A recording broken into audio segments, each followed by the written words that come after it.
English सीख रहे हैं, 8 बच्चे ऐसे हैं जो इंग्लिश और संस्कृत सीख रहे हैं, और 8 ही बच्चे ऐसे हैं जो कुछ भी नहीं सीख रहे, तीनों नहीं सीख रहे। तो हमें वो बताओ जो एग्जैक्टली एक ही सब्जेक्ट सीख रहा हो। अब जैसे कि हिंदी में 25 हैं, लेकिन ऐसे बच्चे भी तो है ना जो हिंदी और संस्कृत दोनों सीख रहे हैं, तो उन 25 में चांस है कि संस्कृत वाले भी होंगे जो दोनों चीज़ सीख रहे हैं, या इंग्लिश हिंदी सीख रहे हैं तो वो वाले बच्चे भी होंगे इस 25 में। तो हमको तो केवल वो बच्चे चाहिए जो एग्जैक्टली एक ही सब्जेक्ट पढ़ रहे हैं। कुछ ही नहीं है भाई, बहुत ईजी क्वेश्चन है। टोटल क्वेश्चन 60, ठीक है। टोटल स्टूडेंट कितने हो गए? 60। हिंदी वाले, इंग्लिश वाले, संस्कृत वाले दोनों पढ़ते हैं, दोनों पढ़ते हैं, दोनों पढ़ते हैं। हिंदी संस्कृत, हिंदी इंग्लिश, इंग्लिश संस्कृत, ठीक है। एक्स ऐसा नंबर है जो तीनों पढ़ते हैं।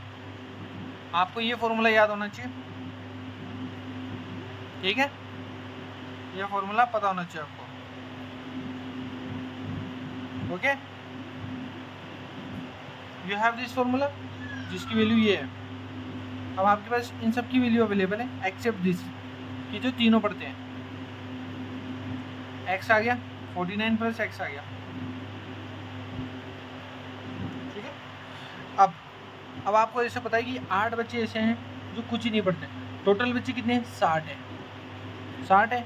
तो जो बच्चे कुछ ही नहीं पढ़ते और जो तीनों तरह की चीज़ें पढ़ते हैं तो 52 हो गया, ठीक है। मिक्सअप वाले तो 52, 49 तो घटा दिए 3, यानी कि 3 ऐसे बच्चे हैं, 3 ऐसे बच्चे कौन है जो तीनों सब्जेक्ट पढ़ते ही पढ़ते हैं। अब मेरे को तो वो जानना है, एक तो ये इस तरह के क्वेश्चन भी आ सकते हैं जो तीनों पढ़ते हैं। मेरे को तो वो जानना है सर कि जो एक ही सब्जेक्ट पढ़ता हूँ, तो आ जाओ भाई। अब जो है वो इन्हीं में से तो होंगे ना, उन टोटल में से। हिंदी वाले कितने? 25, तो वो इंग्लिश वाले घटा दो, संस्कृत वाले घटा दो जो कॉमन थे, साथ में ये जो तुम्हारे जो तीनों सब्जेक्ट पढ़ रहे हैं वो। तो अगर इन तीनों को हटा देंगे अपन, मतलब इनको इसको जोड़ देंगे, इन तीनों को कर देंगे सोल्व, तो 8 बच जाएगा। 8 बच्चे ऐसे जो हिंदी पढ़ते हैं केवल, और कुछ ही नहीं पढ़ते। ऐसे इंग्लिश का ये फॉर्मूला है, ऐसे संस्कृत का ये फॉर्मूला है। तो इंग्लिश पढ़ने वाले 10 बच्चे हैं जो केवल इंग्लिश पढ़ते हैं, तो संस्कृत के 12 हैं। तीनों को जोड़ लो, टोटल कितने बच्चे हैं जो पढ़ते हैं एक ही सब्जेक्ट? वो है कि 30 बच्चे हैं आउट ऑफ 60। क्वेश्चन नंबर 12 की ओर बढ़ते हैं। आपको एक प्रिंसिपल मैथमेटिक्स इंडक्शन आप यूज करके ये प्रूव करना है कि ये वैल्यू इसके इक्वल है। कुछ ही नहीं करना, आपके पास ये वैल्यू गिवन होगी, आपको n = 1 के लिए वैल्यू निकालनी है। सबसे पहले ये निकल गई 1, ठीक है। अगर मैं अज्यूम करूँ k के लिए निकल गई, तो k+1 के लिए निकालूँ तो बस एक आगे एक्स्ट्रा बढ़ जाएगा, तो k+1, और इधर माइनस है तो प्लस हो गई, 2 की पावर k हो गया। इक्वेशन नंबर 1 बन गई और इक्वेशन नंबर 2 बन गई।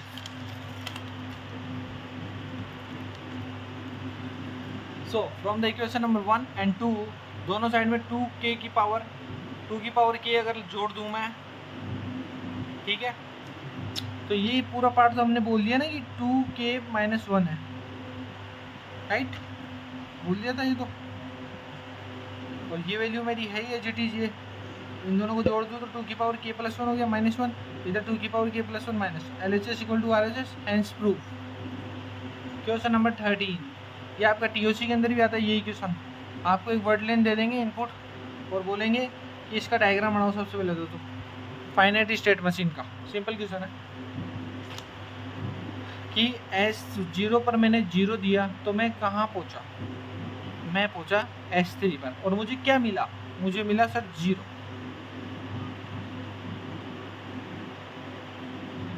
समझ रहे हो? S0 पे मैंने 1 दिया तो मैं S1 पहुँचा, मुझे क्या मिला सर? मुझे मिला 1। तो इस तरह से वैल्यू बनानी है आपको। देखो S0 पे मैंने क्या दिया? सबसे पहले 0 दिया तो मैं पहुंचा S3 पर, और क्या आउटपुट मिला? 0, तो 0 बन गया 0 0। S0 पे और क्या था? S1 पे गया मैं, S1 पे गया 1 लेके गया, 1 ही मिल गया, 1 1 हो गया। ऐसे ही ये सब आप डायग्राम ड्रॉ कर सकते हो। आई बिलीव खुद से करना, टेबल आपके सामने, क्रॉस चेक कर लो, चाहे आप वीडियो को पॉज करके देख लो एक बार, ये समझ में आ जाएगा, ठीक है। अब आपको क्या करना है? ये आउटपुट चलाना है। कौन सा वाला? ये वाला आउटपुट चलाना है आपको। यानी कि S0 पे अगर आप 1 दोगे तो कहाँ पहुँचोगे? 1 दूंगा तो ये देखो डायग्राम के अकॉर्डिंग 1 दिया तो मैं S1 पे पहुँचूंगा और मुझे 1 ही मिलेगा। और अगर आप S1 पे वन दोगे तो सर वापस मैं S1 पे ही पहुंच जाऊंगा है। S1 पे अगर S1 पे वन दोगे तो वापस 1 पे पहुंच जाऊंगा सर मैं तो आओ डायग्राम ही देख लेते हैं। यहाँ पर ये रहा। After the diagram you have to create this table. ये आपका इनपुट क्वेश्चन गिवन है 1 1 0 1 1 0 1 1। S0 पे 1 दिया तो मैं S1 पे पहुंचा, आउटपुट मिला 1। अब S1 की वैल्यू यहाँ लिख देनी है। नेक्स्ट अब S1 पे 1 दे रहे हो तो कहाँ पहुँच रहे हो, S1 पे पहुँच रहा हूँ, ये आउटपुट लिख दो। आउटपुट क्या मिल रहा है वहाँ 1 मिल रहा है। अब S1 की वैल्यू वापस यहाँ लिख दो। S1 पे मैं 0 दे रहा हूँ तो मैं कहाँ पहुँच रहा हूँ, S0 पे पहुँच रहा हूँ। आउटपुट क्या मिल रहा है वहाँ 0। डायग्राम से देखो आउटपुट की वैल्यू, ठीक है। अब S0 बचा, नेक्स्ट स्टेप तो S0 यहाँ लिख दो। S0 पे 1 दे रहा हूँ तो S1 पे, ऐसे and so on final value ये एज इट इज निकल के आ गई। और कई केसों में अलग भी निकल के आ सकती है according to the diagram. Solve the recurrence relation जिसमें AR माइनस में 4 AR माइनस 1 प्लस में 4 AR माइनस 2 और A0 की वैल्यू 1 है, A1 की वैल्यू 3 है। ओके, तो ये आपकी वैल्यू है। इसको आपको कैरेक्टरिस्टिक इक्वेशन में कन्वर्ट करना है। तो this is the formula of this x² minus 4x plus 1। इसकी वैल्यू आप ऐसे लिख सकते हो और उसकी वैल्यू ये लिख सकते हो आप। जनरल सॉल्यूशन की बात करें तो for the repeated root alpha equal to 2 में जनरल सॉल्यूशन ये है कि AR की इक्वल टू हो गया C1 plus C2 R dot 2 की पावर R। अब आपको क्या करना है, A इक्वल टू 0 के केस में अप्लाई करना है। तो A0 कर दो इसको, तो ये भी 0 ये भी 0। A0 की वैल्यू आपको दे रखी क्वेश्चन में 1, तो अल्फा इक्वल टू 1 यानी A0 इक्वल टू 1। ये वैल्यू पुट करी, वैल्यू 1 आ गई यानी C1 की वैल्यू 1 आ गई। Got it. अब आप A1 की वैल्यू 3 गिवन है तो A1 की वैल्यू 3 डालो वहाँ पर। C1 की वैल्यू निकाल ही ली तो वहाँ यहाँ पुट कर दो। इससे आप C2 की वैल्यू निकाल दोगे तो 1/2 आ जाएगा आपका।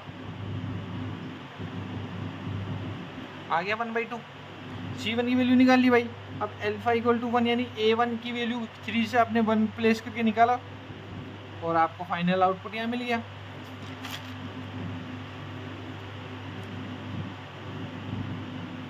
Question number 15 and 16 we'll see into the PPT. So in this question number 15, you have to define the isomorphism of the groups. जिसमें पता करना है अपन को every group सब group of an ambient group is a normal group. ठीक है, it means कोई भी छोटा सा ग्रुप है ना किसी भी एब्लियंस ग्रुप का, वो एक नॉर्मल है।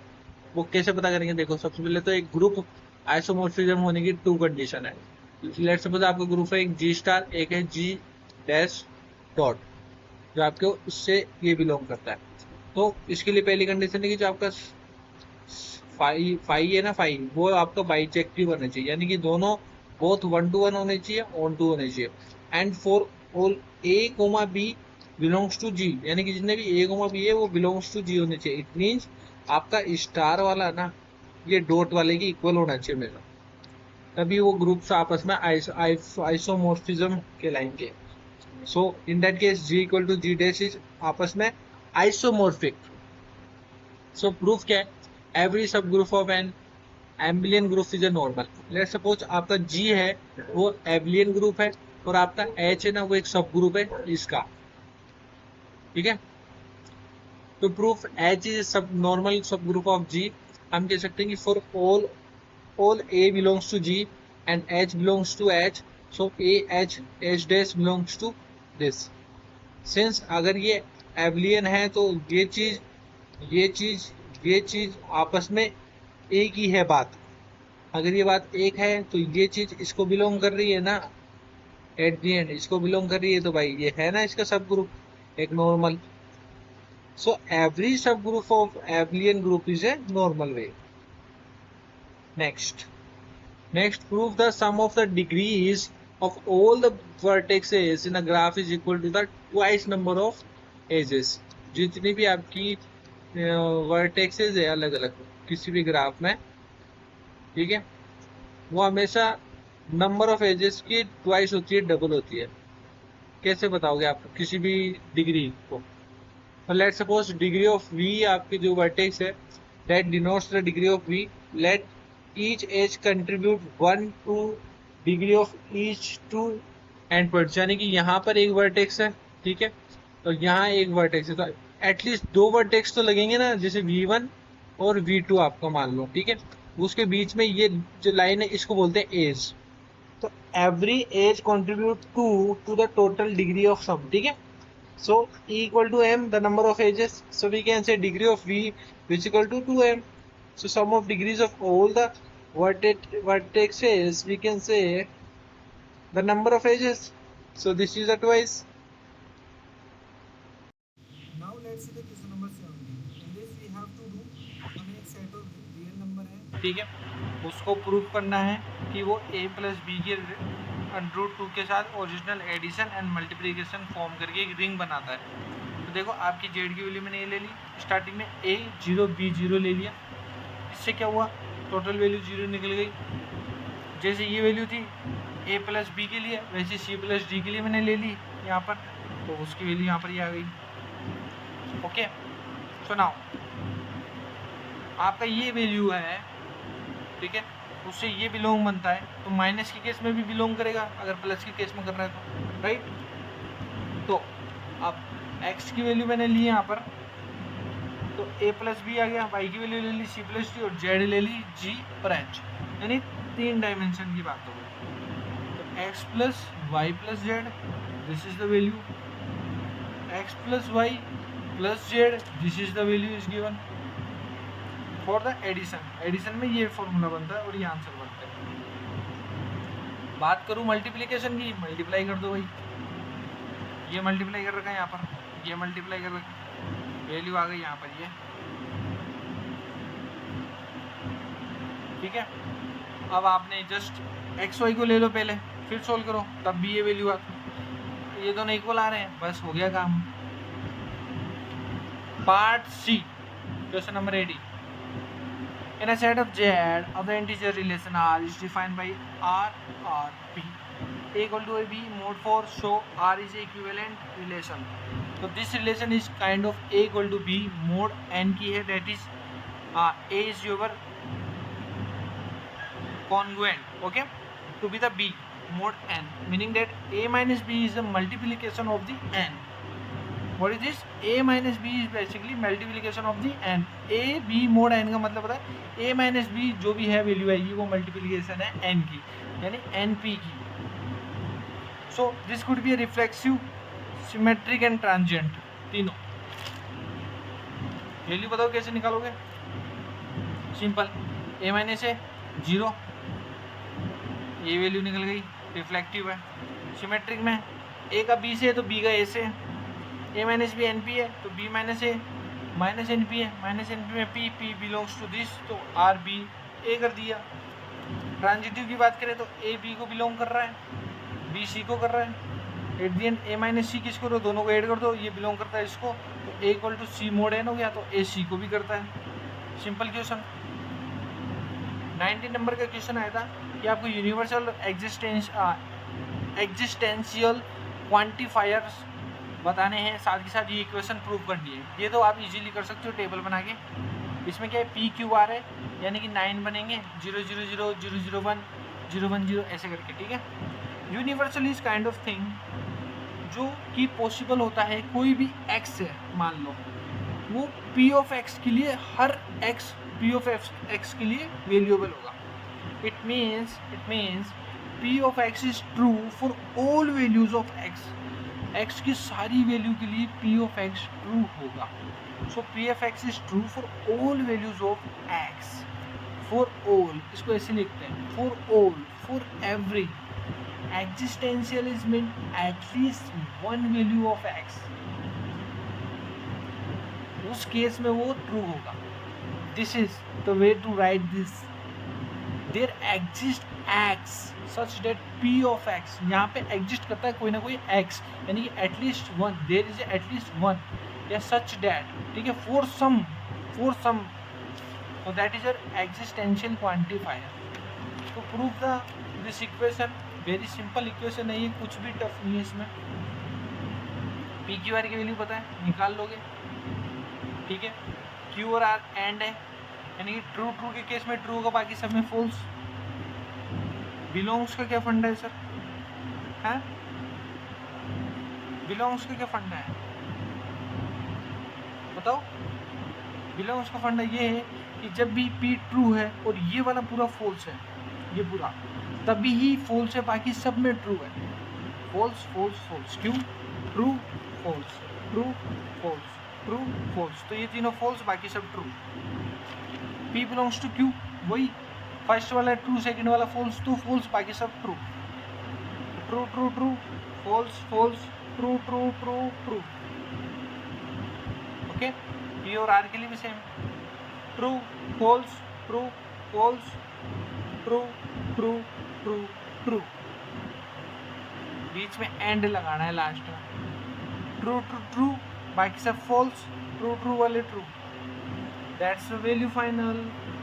Question number 20, 21 we will see into the PPT. Let's see final question number 22। आपको शॉर्टेस्ट पाथ डाउनलोड करना है इसमें। एक तो आप देख के बता सकते हो कि सर V0 से चलूँगा मैं, ठीक है, यहाँ से एक तो 2 है, एक 4 है, किसकी तरफ जाऊँगा? 2 की तरफ। यहाँ से सर 1 दिख रहा है मेरे को, 1 पे आ गया, ठीक है सर। फिर यहाँ से मैं V3 चल जाऊँगा और ये लो सर V5 आ गया।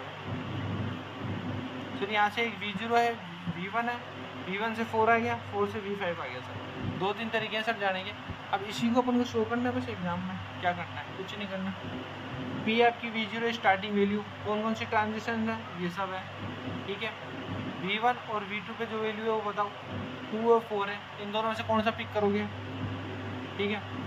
बाकी सब की दूरियाँ, अब देखो इससे जो एसोसिएटेड है ना वैल्यू, वही आप नाप सकते हो, ये और ये, बाकी सब दूर है इससे, तो ये सब इनफाइनाइट में आ गई। ये 2 एंड 4 है, मिनिमम कौन से 2 ये, तो अपन V0 V1 का कॉम्बिनेशन बनाएंगे, ठीक है। तो देखो V0 V1 से अगर V2 जाना है तो क्या करोगे आप, तो 2 + 1 3 हो जाएगा। V3 जाना है तो 2 + 8, समझ रहे हो, 10 हो गया आपका।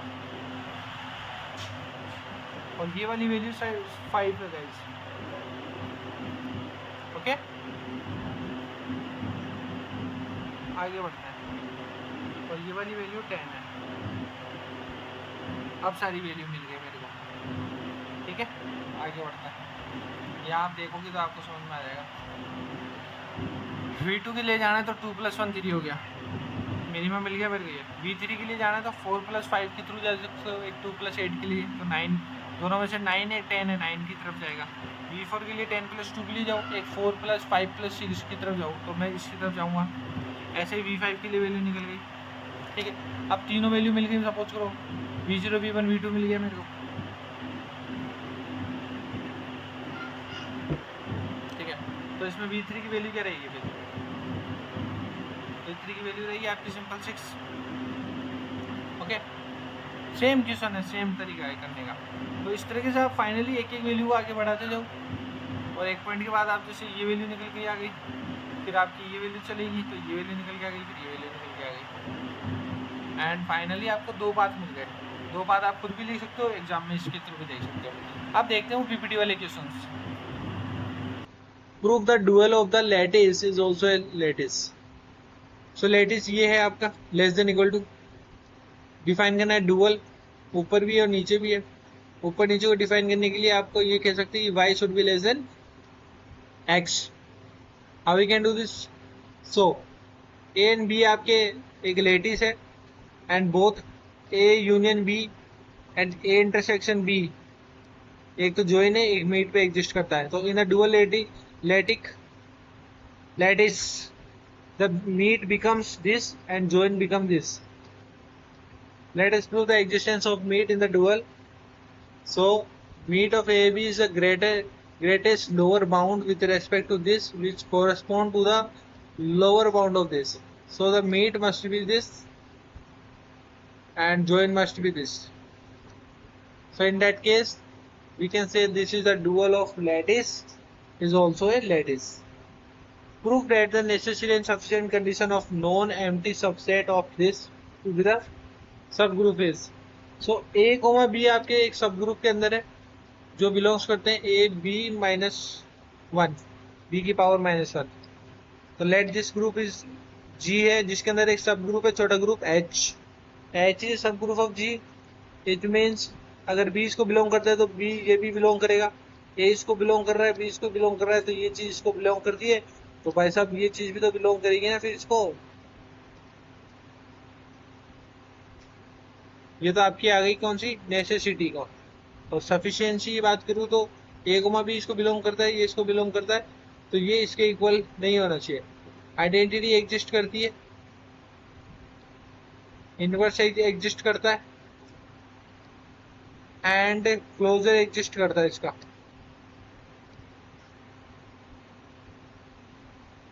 So all subgroup properties are satisfied at here. So this is your sufficiency. So ये 3-4 पॉइंट आपको लिख के आने पड़ेंगे वहां पर एक्सप्लेन करने के लिए। Okay okay. So yeah that's all about this video. मिलते हैं नेक्स्ट वीडियो के साथ में। Thank you so much. जय हिंद, जय भारत, बाय बाय।